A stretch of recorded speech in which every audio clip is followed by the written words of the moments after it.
कि हम अपने आर्ट बोर्ड पे आर्ट वर्क को या आर्ट एसेट्स को एक्सपोर्ट कैसे करते हैं। तो I have 3 art boards and 3 art works. मैं आपको वायर फ्रेम में दिखा दूं कि आपको ये वाइट एक नज़र आ रहा था, और आप देख सकते हो ये मेरे पास नॉर्मल व्यू में अगर मैं आऊँ तो I have some art work in white colour. कभी कभी ऐसा होता है कि हमें एक्चुअली अपना लोगो या कोई ऐसी चीज़ चाहिए होती है जो कि एक्चुअली वाइट कलर में ही हमें चाहिए होती है, और हमें बैकग्राउंड ट्रांसपेरेंट चाहिए होती है। तो फॉर दैट, तो जैसे कि आप देख सकते हैं आर्ट बोर्ड 1 पे मैंने अपनी बैकग्राउंड सेट की हुई है, इसको एक कलर दिया हुआ है, तो दिस इज़ द बैकग्राउंड। और अगर आपको क्लोज करके दिखाऊं और आर्ट बोर्ड के आइकन पर प्रेस करूं तो यू कैन सी ये एक हमें आउटलाइन नज़र आ रही है। दैट मीन्स कि जब हम एक्सपोर्ट करेंगे तो ये जो आउटलाइन के अंदर अंदर जितना भी आर्ट वर्क है इनसाइड दीज लाइंस वो एक्सपोर्ट हो जाएगा। तो दैट आल्सो मीन्स ये जो आर्ट बोर्ड से बाहर निकला हुआ है कुछ बैकग्राउंड का कलर वो एक्सपोर्ट नहीं होगा। इवन ऑल्सो अगर मैं अपने आर्ट बोर्ड से बाहर कोई चीज़ रख देता हूँ और एक्सपोर्ट करूँगा तो ये चीज़ एक्सपोर्ट नहीं होगी। तो जब डिजाइनर्स काम कर रहे हैं तो जो वर्किंग फाइल्स होती हैं वो आसपास इधर उधर पड़ी होती हैं, तो इट डजंट मैटर, हम आर्ट बोर्ड पे जो भी चीज़ प्लेस करेंगे वो सिर्फ एक्सपोर्ट हो। तो अभी हम इसको रखते भी हैं, देख लेते हैं, इसको टेस्ट भी कर लेंगे। ओके जी, अब हम इसको एक्सपोर्ट करेंगे और फाइल में जाएंगे और एक्सपोर्ट की ऑप्शन में मिल जाएगी। इसमें हमारे पास 3 ऑप्शन है, export for screen, export as, save for web. So for now will do export for screen. Alt control E press करेंगे तो हमें ये ऑप्शन मिल जाएगी। वेल यू कैन सी हमारे पास 2 टैब्स हैं, और आर्ट बोर्ड्स पे अगर मैं क्लिक करूँगा तो मेरी फाइल में जितने भी आर्ट बोर्ड्स हैं वो मुझे नज़र आ रहे हैं, और आप देख सकते हैं कि इनके नाम भी आ रहे हैं, art board 1, 2 and 3। Check boxes भी हैं। दैट मीन्स जिनको मैं चेक करूँगा वो आर्ट बोर्ड्स जो हैं एक्सपोर्ट होंगे।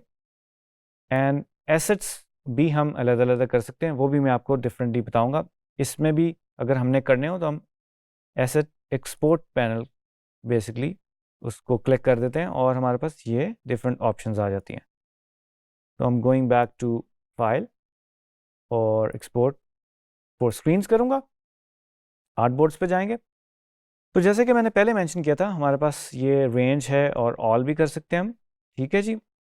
और ये हमने एक्सपोर्ट टू डेस्टिनेशन भी कोई आप सेट कर सकते हो अपने लोकल कंप्यूटर पे, लोकल ड्राइव के अंदर किसी भी पार्टीशन के अंदर आप कर सकते हो, कोई भी फोल्डर हो सकता है।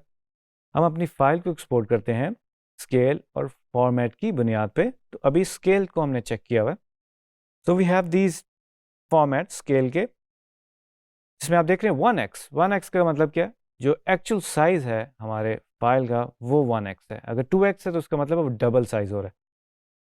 और अगर मैं इस ड्रॉप डाउन में जाऊं तो आप देख सकते हैं we have different scales, 1x, 2x, 3x, 4x, और इवन वेट हाइट भी हमारे पास है और रेजोल्यूशन भी है। तो अगर हम रेजोल्यूशन पे क्लिक करें तो हम इसको भी चेंज कर सकते हैं। प्रिंटिंग के लिए हमें 300 चाहिए होती है, वी ऑल नो, तो इसको हम 300 कर देंगे। और इसके बाद ये करने के बाद हम बेसिकली फाइल फॉर्मेट्स पे चले जाते हैं कि लेट्स से हमें 1x PNG चाहिए, ठीक है। और इससे पहले मैं आपको बता दूं कि इन फॉर्मेट्स में हमारे पास iOS पे मिल जाता है, एंड्रॉइड में मिल जाता है। अगर हम कोई भी चीज़ iOS या एंड्रॉइड के लिए डिजाइन करें तो ये फॉर्मेट्स भी हमें बाय डिफॉल्ट मिल जाते हैं। अगर हम इस पर क्लिक करें और एंड्रॉइड पे क्लिक करें तो यू कैन सी दैट हमारे पास 1x, 2x, 3x है iOS में, एंड्रॉइड में हमारे पास ये सारे फॉर्मेट्स हमें नजर आ रहे हैं, राइट।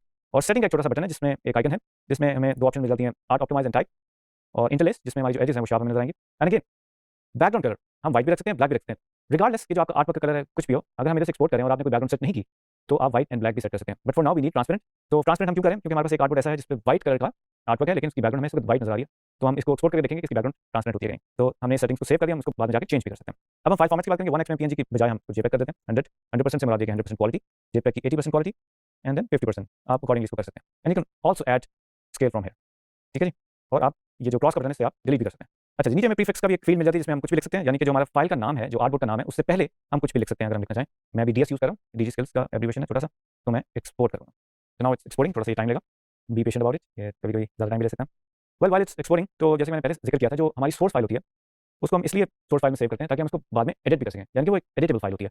सो इट्स इंपॉर्टेंट कि कभी-कभी क्लाइंट की तरफ से ऐसी रिक्वायरमेंट्स आती हैं और डिज़ाइन में चेंजेस आती रहती हैं कि आप अपना डिज़ाइन मॉडिफाई कर सकें। तो इट्स इंपॉर्टेंट कि आप उस फाइल को सोर्स फाइल में सेव करें ताकि आप उसको ईजिली एडिट कर सकें। तो इट्स टेकिंग सम टाइम क्योंकि हमने इसको डिफरेंट फॉर्मेट्स दिए हैं। वेल हमारे पास फाइल्स आ गई हैं और हम फोल्डर में जाएंगे।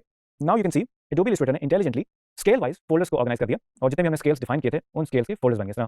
1.5x, 1x, 2x, 3x, और अगर मैं 3x में जाऊँ, और जैसे कि आप जानते हैं कि हमारे पास एक वाइट कलर का भी आर्टवर्क था, और इसको अगर मैं ड्रैग करके एडोबी इलस्ट्रेटर में लेके आऊँ तो now you can see we have this transparent background.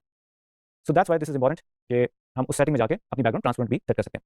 और जो बाकी आप जैसे इमेज देख सकते हो, ये हमारे पास ऑलरेडी बैकग्राउंड लगी थी तो हमें बैकग्राउंड के साथ नजर आ रहा है, और ये बेसिकली ट्रांसपेरेंट बैकग्राउंड के साथ हमें नजर आना चाहिए। यू कैन सी दैट, क्योंकि इसमें भी